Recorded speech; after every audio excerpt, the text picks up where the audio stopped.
मी प्राध्यापक डॉक्टर जालंधर पाटील, प्रदेशाध्यक्ष शिवसेना शेतकरी सेना।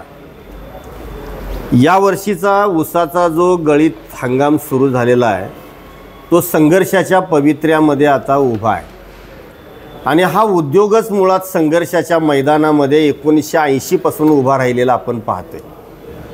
साधारणतः देशाला 6325 कोटीचा कर महसूल देणारा, देशाच्या GDP मध्ये 2 ते 3% पर्यंत भर टाकणारा 5 कोटी ऊस उत्पादक शेतकऱ्यांचा 35,000 कोटी रुपयाची FRP शेतकऱ्यांना देणारा, 5 लाख कामगारांचा साधारणतः संसार चालवणारा, सोबत जवळजवळ 6 ते 7 लाख ऊस तोडणी मजुरांना रोजगार देणारा हा देशातला साखर उद्योग आहे।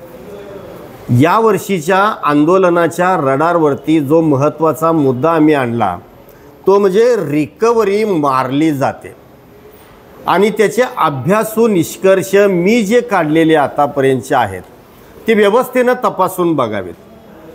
कारण साधारणतः कोल्हापूर आणि सांगली जिल्ह्याचा जर आपण विचार केला तर सर्वाधिक उत्पन्न देणारा कृष्णाकाठचा साधारणतः जो परिसर आहे आणि भोगावती वेदगंगेच्या काठावरती असणारा जो शिरोळ हातकणंगलेचा जो पट्टा आहे, माझ्या साधारणतः बुद्धिबळामध्ये मला एक गोष्ट सांगावी वाटते की हा ऊसाचा मोठा झोन आहे आणि साधारणतः या झोनमध्ये मी जो काही माझ्याकडे अभ्यासू डाटा आहे त्याच्यामध्ये हातकणंगले तालुक्यामध्ये 8743.87 हेक्टरवरती अडसाली ऊसाची लागण केली जाते।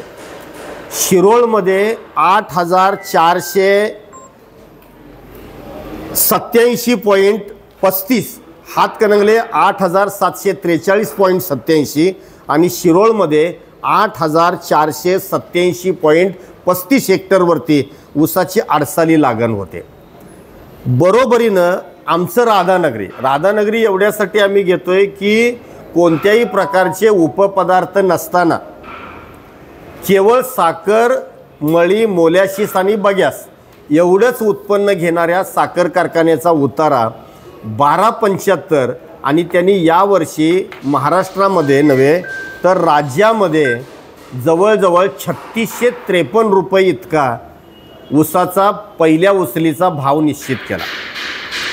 आणि मग जर 241 हेक्टर क्षेत्रावरती अडसालीचं क्षेत्र म्हणजे 3 ते 3.5% फक्त अडसालीचं क्षेत्र आहे।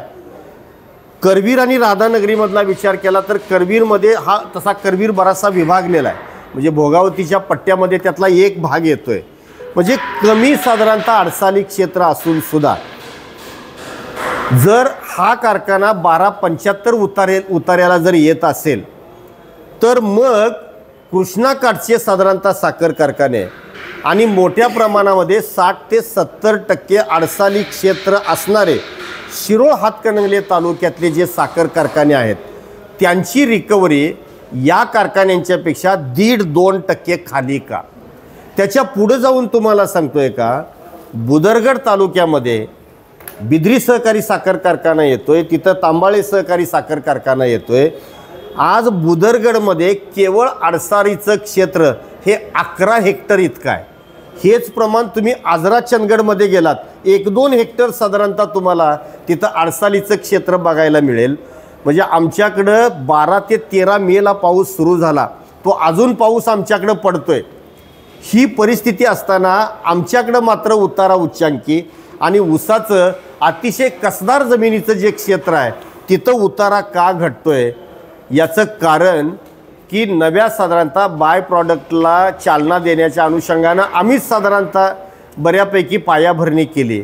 मीच महाराष्ट्रातल्या अनेक व्यासपीठावरती ऊसापासून किती प्रकारचे बाय प्रॉडक्ट करता येतात ह्याचा लेखाजोगा मीच स्वतः तो मांडलेला आहे। अगदी ऊसाचा उगमसुद्धा इसवी सन पूर्व 325ला या भारताच्या भूमीवरती कसा झाला, अलेक्झांडर जेव्हा या भूमीवरती उतरले त्यावेळेला त्यांचा सेनापती निअरकुस याने एका अहवालामध्ये नोंद करून ठेवलंय की मी असा भारताच्या भूमीवरती एक वेत पाहिला की मधमाशांच्या पोहळ्यापेक्षा सुद्धा सुंदर मध त्या वेतामध्ये मला पाहायला मिळतोय। आणि मग त्या ब्रह्मपुत्रा खोऱ्यानंतर ऊसाचा जागतिक प्रवास सगळा सुरू झाला आहे। तो इथं मी कथन करण्यामध्ये वेळ घालवणार नाही, पण त्या भारताच्या भूमीवरती असणारा हा ऊस जगामध्ये पुढे गेला, कारण आज ब्राझील आमच्या पुढे आहे।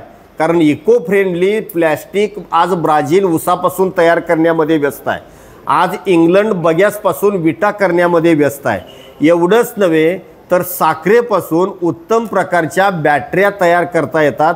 सोनी कंपनीनं ते आव्हान स्वीकारलं आणि हिताची कंपनीनं त्या बॅटऱ्या आपल्या साधारणतः लॅपटॉपमध्ये वापरल्या। एवढ्या पुढं जर जगातला सगळा साखर उद्योग जात असेल तर ज्या भूमीवरती तो ऊस जन्मला तिथं आम्ही मागं का आहोत, हा पहिला मुद्दा। दुसरी एक मी साधारणतः भूमिका या ठिकाणी या वर्षीच्या आंदोलनातली रडारवरची मी मांडतो की साखर कारखान्यांना 25 किलोमीटरच्या हवाई अंतराची अट तुम्ही निश्चित केलेली आहे। शासन धोरण आहे, मी त्याच्या टीकेमध्ये जात नाही। ती अट काढा म्हणून आंदोलनाच्या आखाड्यामध्ये आम्ही 25 वर्ष त्या आखाड्यामध्ये होतो। मग 25 किलोमीटरच्या हवाई अंतराची तुम्ही जर अट घालत असाल तर 25 किलोमीटरच्या अंतरातलीच तुम्हाला तोडणी घ्यावी लागेल, ओढणी तुम्हाला घ्यावी लागेल। तोडणी कुठेही सारखी राहील, ओढणीमध्येच फरक पडतोय। आणि याचा परिपाक म्हणून भोगावती सहकारी साखर कारखान्याची HNT म्हणजे तोडणी ओढणी ही 762 रुपये आहे। आणि तीच जे इकडे साधारणतः मी साखर कारखान्यांचा जो कृष्णाकाठच्या साधारणतः जो या ठिकाणी उल्लेख करतोय तिथं मात्र ही HNT 150, 100, 950 रुपयेपर्यंत असली गेलेली पाहायला मिळते। म्हणजे किमान इथल्या HNT मध्ये आणि त्यांच्या HNT मध्ये 200 रुपयेचा फरक पडतोय। मग मला असं वाटतंय की ही जर साधारणतः हे कंपल्शन जर 25 किलोमीटरच्या 18% साधारणतः HNT लावा, म्हणजे 780 ते 782 रुपये एवढा HNTचा खर्च जर साधारणतः कारखान्यांनी घेतला तर मला वाटतं इथं FRPच्या या सूत्रामध्ये फार मोठी भांडणाची दरी ही राहू शकणार नाही। मुद्दा असा आहे की 7 वर्षामध्ये जवळजवळ शेतकऱ्यांची FRP ही 700 ते 800 रुपयानं वाढली। शेतकऱ्याला त्याचा प्रत्यक्ष लाभ किती झाला? ही वाढलेली जी FRP आहे, जी केंद्रानं दिलेली जी FRP आहे ही बरीचशी तोडणी ओढणीमध्येच मर्ज झाली। कारण 22% ही ऊस उत्पादकाला मिळाली FRP आणि 65% मात्र ही साधारणतः तोडणी ओढणी वाढली। म्हणजे याच्यामध्येही कुठंतरी साधारणतः मेळ व्हायला पाहिजे। मी तरी असाही दावा केला की जेवढी तोडणी ओढणी मजुरांना तुम्ही वाढ दिली ना तेवढी उत्पादक शेतकऱ्याला द्या। मला वाटते आम्हाला भांडायची काही गरजच नाही। पण ठीक आहे, तोडणी मजुराला आणि ओढणी करणाऱ्या माणसाला 10-5 रुपये वाढवून दिले, आमचेच ते ज्ञाती बांधव आहेत, आम्हाला त्याच्यामध्ये वाईट वाटायचं काही गरज नाही। धोरण शासनानं चुकवलं। या महाराष्ट्रामध्ये असे 17 दुष्काळग्रस्त जिल्हे आहेत। राजकारणाच्या सोयीसाठी काँग्रेस राष्ट्रवादीच्या राजवटीच्या काळात या 17 जिल्ह्यामध्ये बेसुमारपणानं राजकारणाच्या सोयीसाठी साखर कारखाने वाढवले। म्हणजे 1-1 किलो साखर तयार करायला लाखो लिटर पाणी वापरायचं आणि इकडनं टँकरनं त्या लोकांना पाणी पुरवायचं। ही परिस्थिती आता यावर्षीची साधारणतः पाण्याची स्थिती वेगळी आहे, कारण पाणीच आम्हाला बुडवते की काय अशी परिस्थिती निर्माण झाली। पण यापूर्वी मात्र 1-1 लिटर पाणी आम्ही टँकरनं रेल्वेनं पाठवतोय आणि दुसऱ्या बाजूनं मात्र साखर उद्योगाला हजारो कोटी लिटरचा व्यय केला जातोय। हे राजकारणाचं मोठं पाप आहे असं मला वाटतंय। आम्हाला एवढंच या ठिकाणी सांगायचं आहे की यावेळेला आंदोलनामध्ये अनेक संघटना लढल्या।